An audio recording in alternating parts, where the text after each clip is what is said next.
তো বন্ধুরা, আমি আপনাদেরকে কিছু কথা বলতে চাই। তো আপনারা বুঝতেই পারছেন যে আমি কী ব্যাপারে কথা বলবো।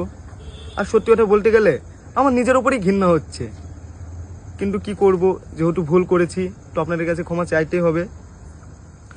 আর কিছুদিন ধরে আমার একটা ভিডিও খুব ভাইরাল হচ্ছে, আর সেই ভিডিও দেখার পর আপনারা অনেক গালাগালি করছেন, আমার ভিডিওতে এসে অনেক খারাপ খারাপ কমেন্ট করছেন, যা নাই তাই বলছেন।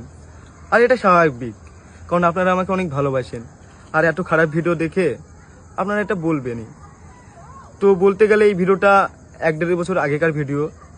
তো আমি আগের থেকে অনেক পরিবর্তন হয়েছি। আর আমি এখন সবসময় কাজ নিয়ে ব্যস্ত থাকি, আর কাজের প্রতি অনেক ফোকাস দিচ্ছি। আর আমার কিছু বন্ধু আছে যাদের সহ্য হচ্ছে না, তারা চায় না যে আমি ভালো ভালো কাজ করি, তাই তারা এই ভিডিওটা ভাইরাল করছে আর ভিডিওটা পোস্ট করেছে।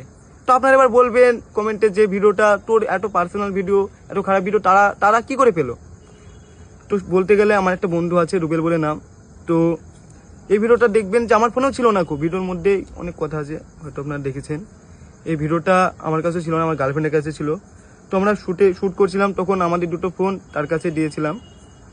তো আমাদের ফোনের সে পাসওয়ার্ড জানতো, আর তাকে আমরা অনেক বিশ্বাস করতাম, তাই তাকে সব কিছু বলতাম। তো সে আমাদের ফোন থেকে ভিডিওটা নেওয়ার পরে আমাকে কন্টিনিউ ব্ল্যাকমেল করে। তো সত্যি বলতে গেলে আমি ওর কাছেই ছিলাম অনেকদিন ধরে, আমাকে যা বলতো তাই শুনতে হতো। তো কি মনে হলো যে ও আমাকে ব্ল্যাকমেল করতে করতে আমার এত পরিমাণে রাগ হয়ে গেছিলো, সেজন্য আমি ওর সাথে কন্ট্যাক্ট করাই বন্ধ করে দিই। তো সে রাগের মাথায় এই ভিডিওটা পোস্ট করে দেয়। কিন্তু আমি ভাবতে পারিনি যে সে ভিডিওটা পোস্ট করবে, কারণ তাকে ভাই মনে করতাম, তার সাথে অনেক দিন ছিলাম। সে একবারও ভাবতে পারতো যে সে আমার যত শত্রু হোক, সে যদি আমাকে মারতো তাও মেনে নিতাম, কিন্তু ভাবিনি যে সেই ভিডিওটা পোস্ট করবে। এবার আপনারা বলবেন যে তোর এইসব এই বানানো কথা। তো চলেন আমি আপনাদেরকে কিছু প্রমাণ দিচ্ছি, কিছু ভিডিও দেখাই, তাহলে আপনারা বুঝতে পারবেন। ভিডিও আর শোনেন, যে আমরা শফিকের যদি ভিডিও পোস্ট হ্যাঁ, তোরা শফিকের ভিডিও যদি আমার ফোন থেকে যদি পোস্ট হয় বা আমি যদি পোস্ট করি, এই ভিডিও তোমার চাই আর কারো কাছে নেই। হ্যাঁ, আমার কাছে শফিকের কোনো নেই, তাহলে তুমি তোমার ফোন থেকে এডিট করে দিবা। হ্যাঁ হ্যাঁ হ্যাঁ, তাহলে ভিডিও তো বলো যে আমার ভিডিওটা করার পরে তুমি এডিট করবা। হ্যাঁ, তোমার ভিডিও করার পরে সব এডিট করে দেবো। হ্যাঁ, তো এডিট করবো মানে তোমার কোনো জিম্মেদারি নেই, টোটাল জিম্মেদারি আমার, তাই তো? তাহলে এই ভিডিও যদি পোস্ট হয় তার জন্য দায়ী আমি রুবেল। তো আপনারা দেখতে পেলেন। আর আমি আপনাদেরকে কিছু একটা রেকর্ড শোনাচ্ছি, একটা ছোট করে, এই রেকর্ডিংটা শোনেন। আমি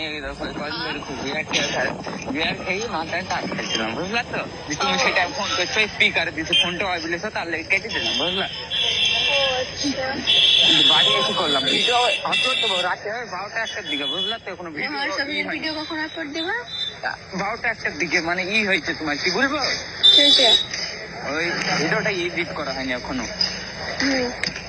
এডিট করবো, দেখ না কি ভিডিও আপলোড দিই।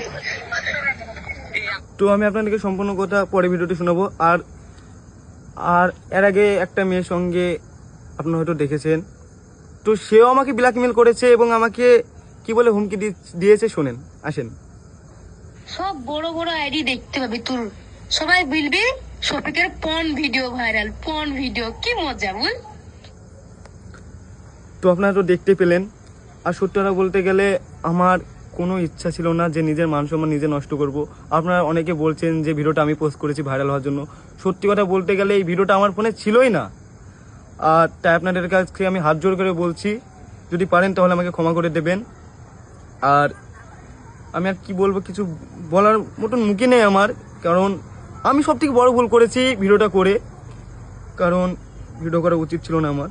তো যাই হোক, ভিডিওটা করে ফেলেছি, পারলে আপনারা আমাকে ক্ষমা করে দেবেন। তো আপনারা সবাই ভালো থাকবেন, সুস্থ থাকবেন। আর আপনারা যদি চান যে আমার নতুন ভিডিও দেখতে, তাহলে অবশ্যই কমেন্ট করবেন। আর কিছু ভাই দেখে, বোন দেখে বলছি, প্লিজ আমাকে ক্ষমা করে দেবেন। আর কিছু ভাইয়েরা আমার ভিডিওটা খুব পোস্ট করছেন, তো তাদেরকেও বলছি, ভাই তোমরা ভিডিওটা পোস্ট করো না। আর কি বলবো, কিছু বলার নেই। তো তোমরা ভালো থাকো, সুস্থ থাকো।